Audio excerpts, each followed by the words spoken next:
Ngai professeur Betty Nyangindu la Mabenza Kanga, nazali présidente du comité national paralympique. Donc comité où gérer sport na République démocratique Mobimba. Sentiment nangeza esengo nazana esengo mingi pour te réussir mission na biso ya ko ça la promotion ya sport pour na ba personne au baza na situation handicap. Donc voilà donc na CPLI. Pourquoi na CPLI? Parce que l'athlète balakisi bokasi na bango. Balakisi que ba maîtriser ba technique na tactique ya jeu.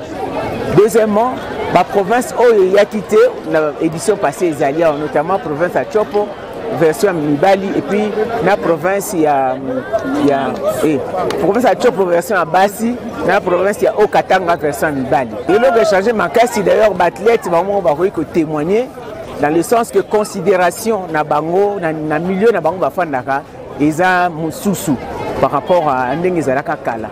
Et plus en plus de ça, le fait bazoko voyager, bazoko bayene ti ebele baya na Nord Kivu, bamoni que bazo sangana na athlète mususu. Donc ils ont créé ba lien, ils ont tissé ba lien entre athlètes, entre ba valide, entre guillemets ba valide et ils ont ça là que en tout cas sur le plan promotion il y a personne en situation de handicap, sport ils ont contribué ma casse pour promouvoir bango sur le plan personnalité, sur le plan psychologique, sur le plan même santé.